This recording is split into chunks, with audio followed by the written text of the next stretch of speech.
সুপ্রিয় শিক্ষার্থীরা, কেমন আছো সবাই? এই কোন শীতে তোমাদের সামনে চলে আসলাম কিন্তু সমাসের শেষ পর্বের ক্লাস নিয়ে। আজকে আমরা পড়ব বহুব্রীহি সমাস। তো বহুব্রীহি সমাস, বহুব্রীহি মানে আসলে কি? বহুব্রীহি কথাটা আলোচনার শুরুতে একটু বলে নি। বহুব্রীহি নিজেই কিন্তু একটা বহুব্রীহি সমাস। কেন? বহু অর্থ তো বহু, তোমরা জানো, মেনি, অনেক, আর ব্রীহি অর্থ ধান। তো বহুব্রীহি সমাসের অর্থ হওয়ার কথা, বহুব্রীহি মানে হচ্ছে বহু ধান হওয়ার কথা, কিন্তু আসলে বহুব্রীহি মানে বহু ধান না বুঝিয়ে নতুন অর্থ বোঝায়। তার মানে দেখো, যেটা বোঝানোর কথা সেটা বোঝাচ্ছে না।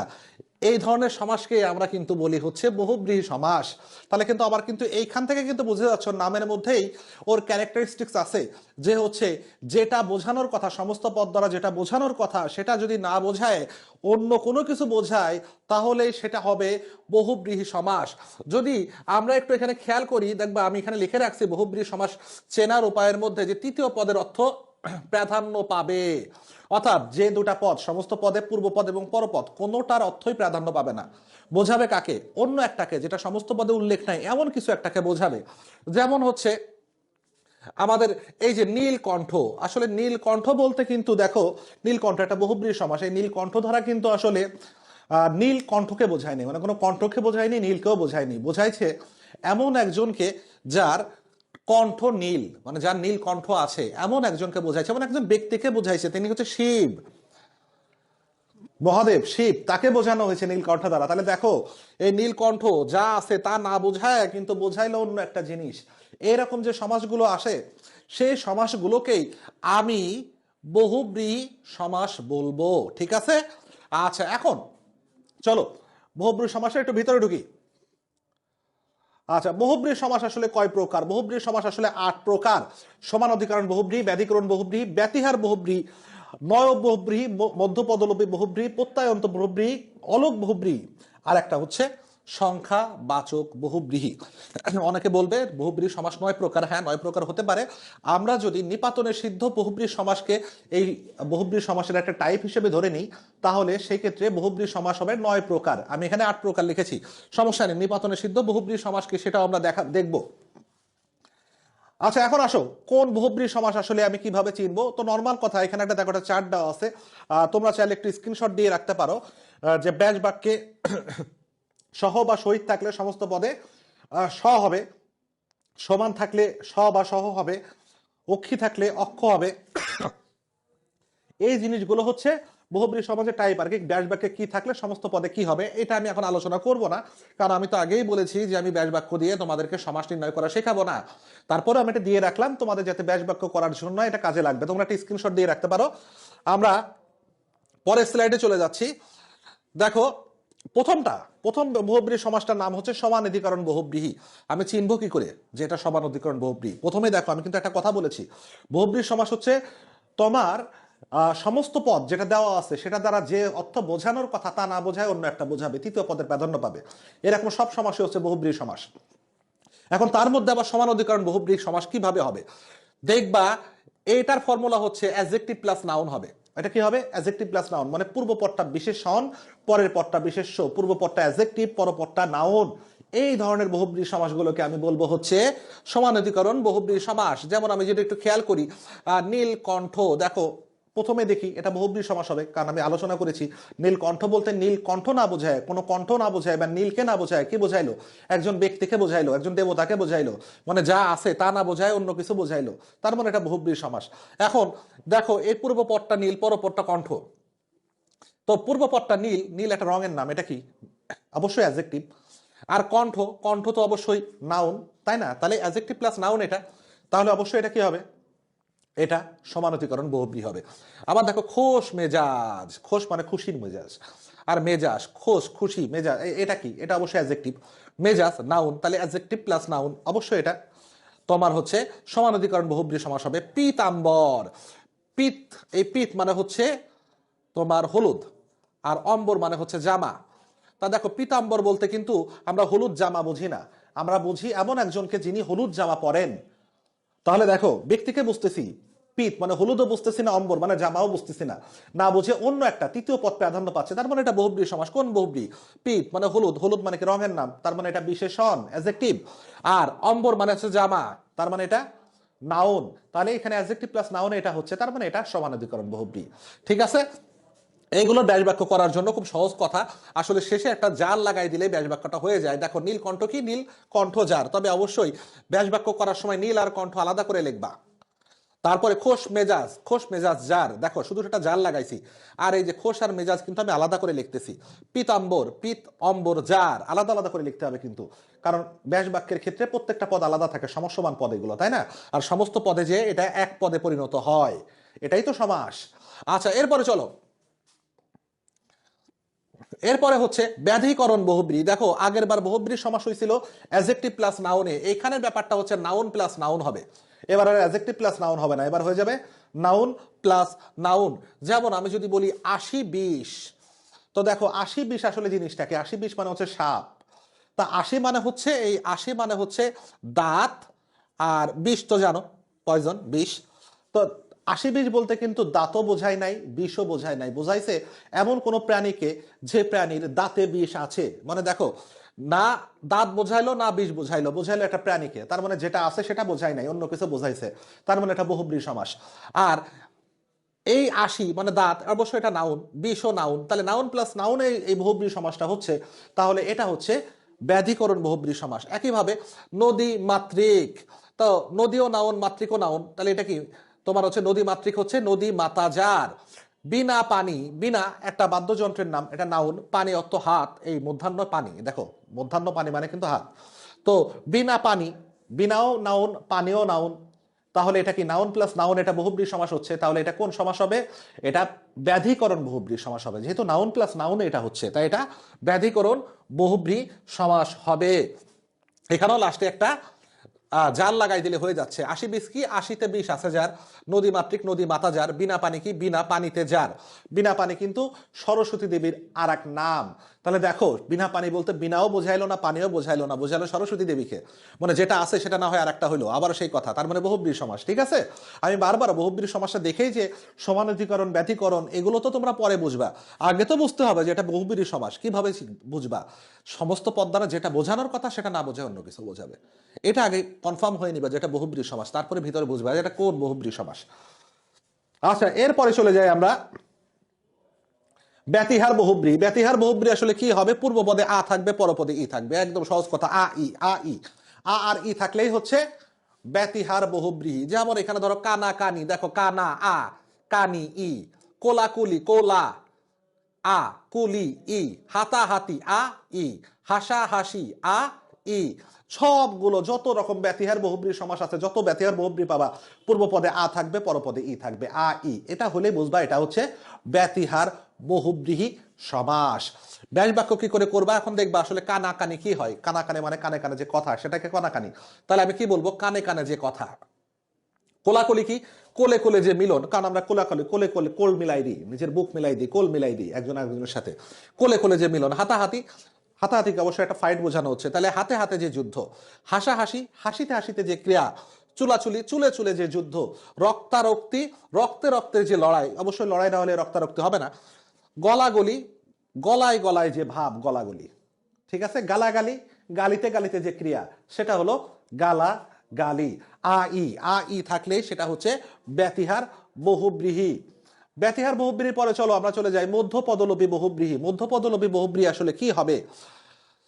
আচ্ছা, মনে ব্যাপার হলো মাঝখানের যে পদগুলো আছে সে পদগুলো লোপ পাবে, প্রথমটা শেষটা থেকে যাবে, সেটাই হবে হচ্ছে মধ্যপদলোপী বহুব্রী সমাস। যেমন আমি যদি বলি বিড়াল চোখী, তাহলে সেটা হচ্ছে কি বিড়ালের চোখের নাই চোখ যে নারীর, সেটা সে হলো বিড়াল চোখী।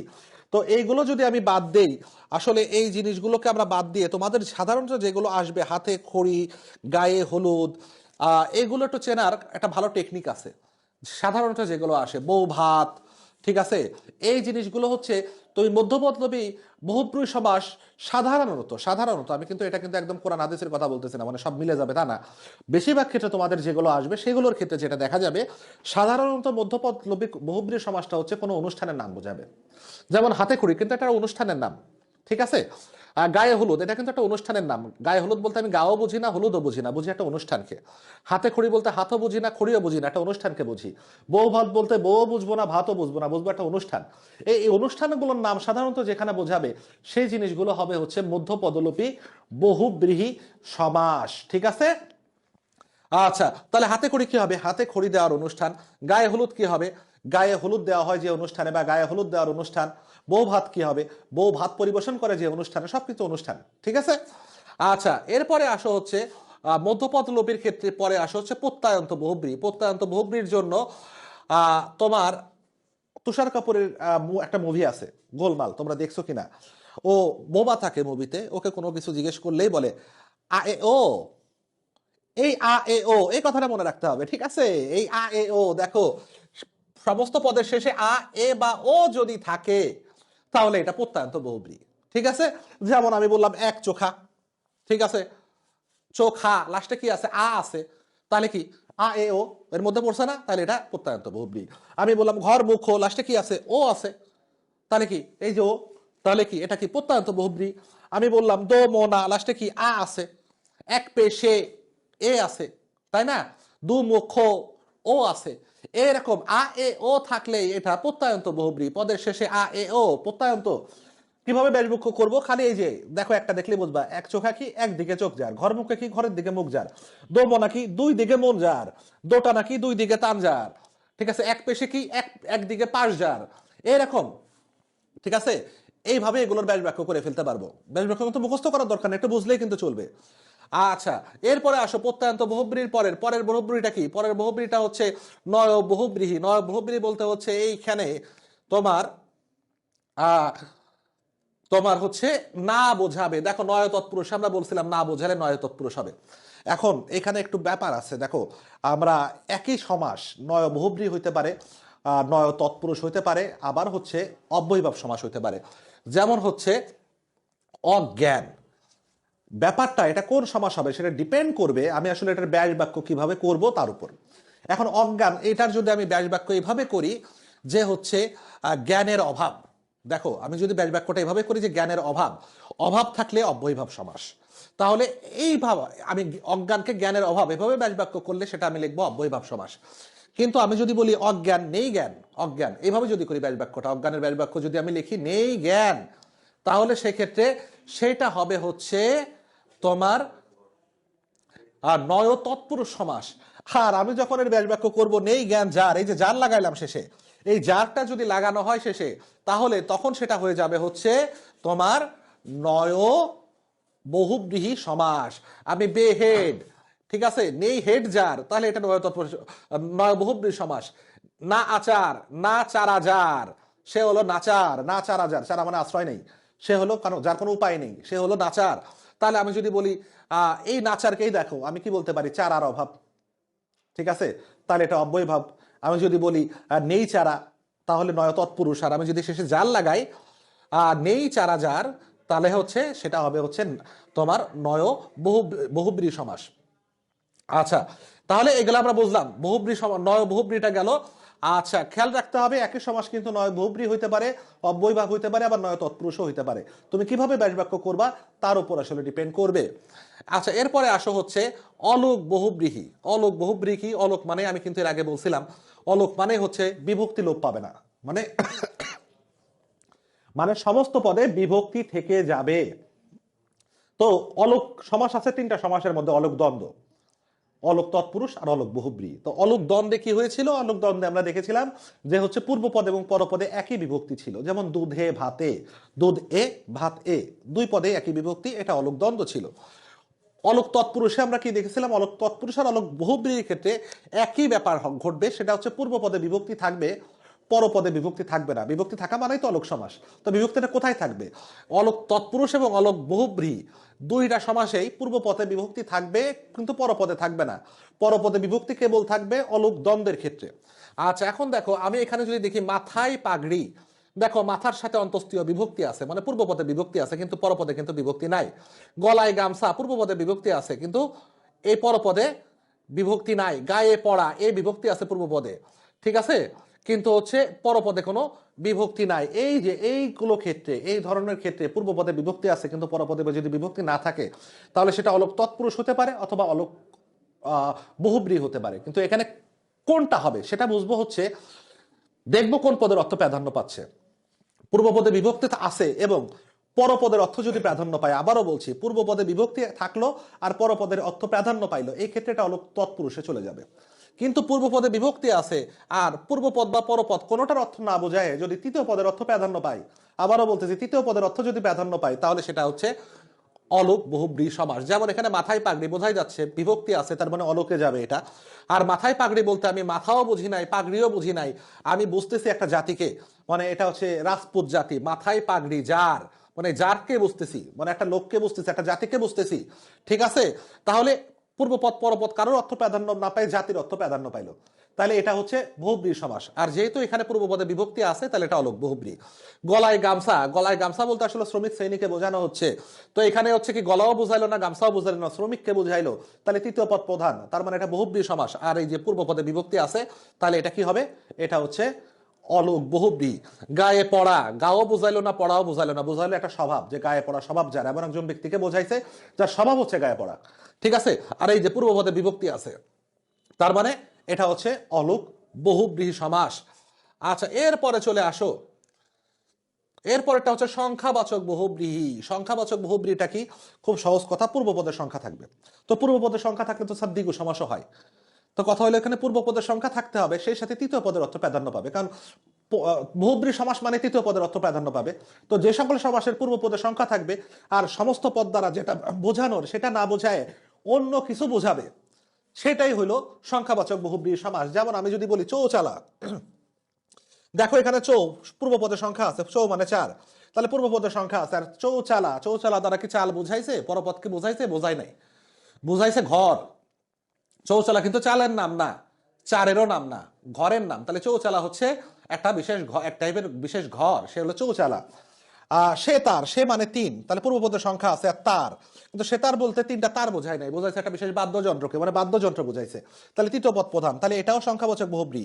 পঞ্চানন, ঠিক আছে, এখানে হচ্ছে কি পঞ্চ হচ্ছে 5 আর আনন মানে মাথা, তাহলে যার 5টা মাথা আছে সে হলো পঞ্চানন, তাই না। তো এখানে কিন্তু 5ও বোঝায় নাই, আনন মানে মাথাও বোঝায় নাই, বোঝাইছে কি, এটা হচ্ছে বোঝাইছে শিবকে। যেমন দশানন, দশানন বলতে 10ও বোঝায় না আননও বোঝায় না, মানে 10ও বোঝায় না আনন মানে মাথা, মাথাও বোঝায় না, বোঝায় রাবণকে, তার মানে যা বোঝানো তা না বোঝায় অন্য কিছু বোঝায়, তাহলে বহুব্রী সমাস হবে। আর পূর্বপদের সংখ্যা আছে তাহলে এটা হচ্ছে সংখ্যাবাচক বহুব্রী সমাস হবে।